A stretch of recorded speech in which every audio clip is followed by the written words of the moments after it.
जय श्री कृष्णा। आइए सुनते हैं आज मंगलवार के दिन मंगल देव की यह कहानी।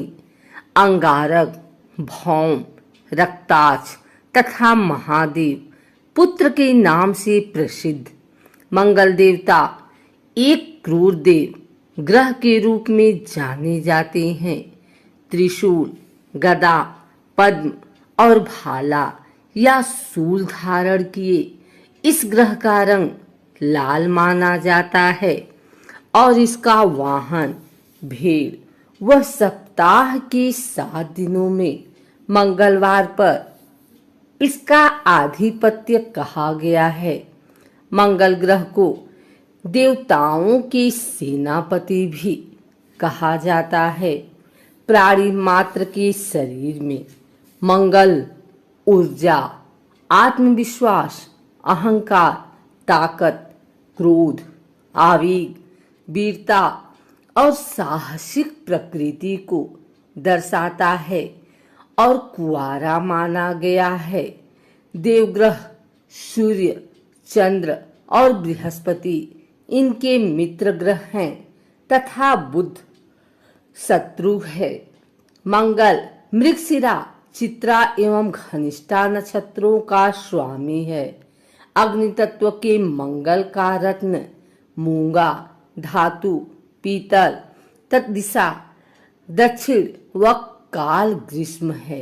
इन सब तथ्यों को समझने में मंगल देवता के जन्म की कहानी बहुत सहायक है। इस कहानी के माध्यम से मंगल से संबंधित जानकारी सहज ही हमें प्राप्त हो जाती है। आइए सुनते हैं मंगल देवता के जन्म की कहानी।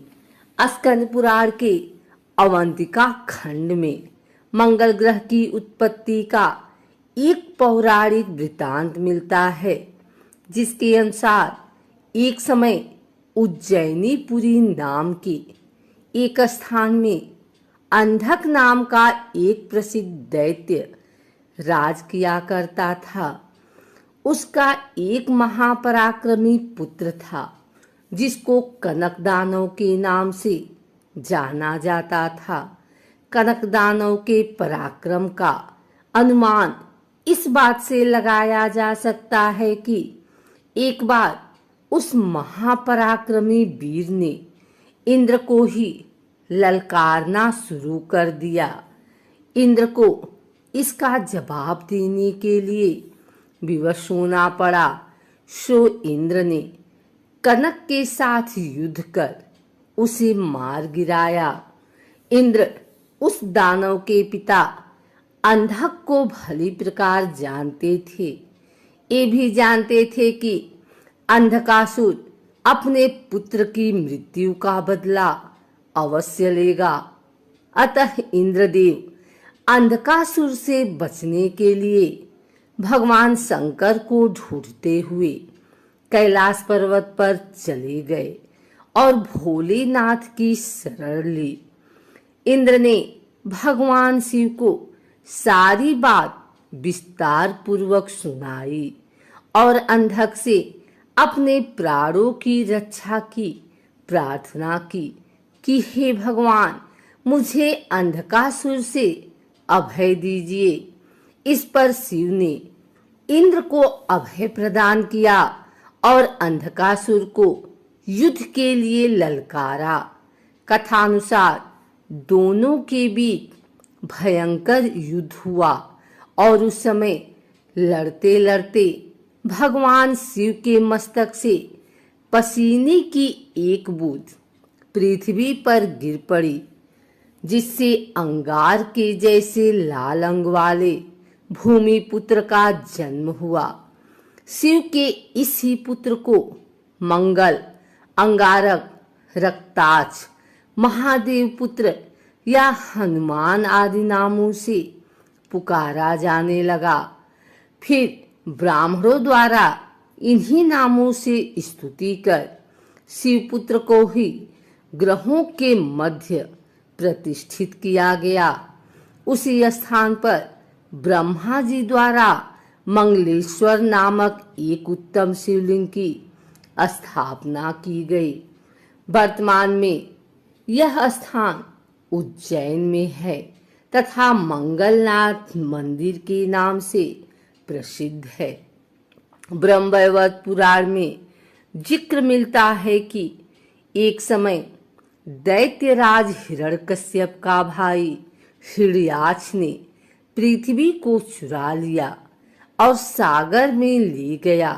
तत्पश्चात भगवान विष्णु ने वाराह अवतार लिया और हिरण्याक्ष को खोजकर उसके साथ युद्ध किया, जिसमें हिरण्याक्ष मृत्यु को प्राप्त हुआ तथा पृथ्वी को रसातल से निकालकर सागर पर स्थापित कर दिया गया तथा इस पृथ्वी पर ही परमपिता ब्रह्मा ने विश्व की रचना की। पृथ्वी सकाम रूप में आई और श्री हरि की वंदना करने लगी। पृथ्वी के मनोहर आकर्षक रूप को देखकर श्री हरि काम के वशीभूत हुए और इन्होंने दिव्य वर्ष पर्यंत पृथ्वी के संग रति क्रीड़ा की।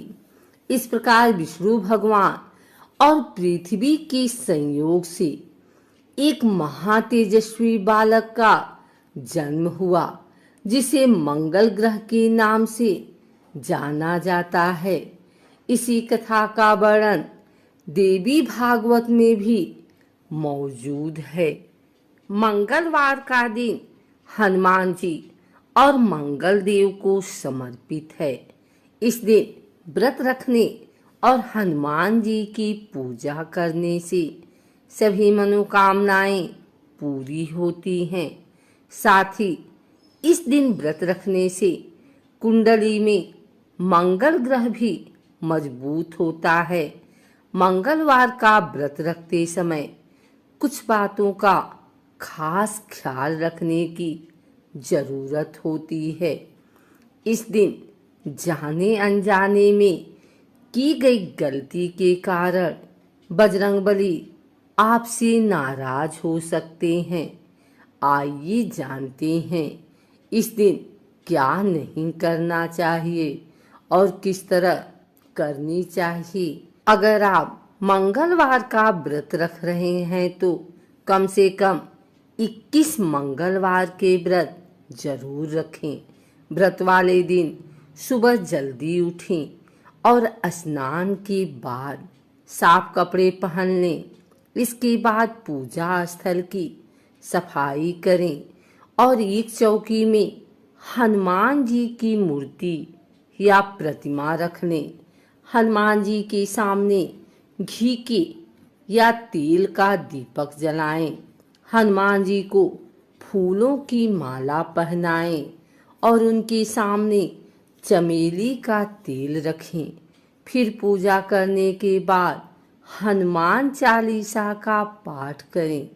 हनुमान जी को प्रसाद अर्पित करें। इस दिन लाल रंग के कपड़े पहनना शुभ माना जाता है।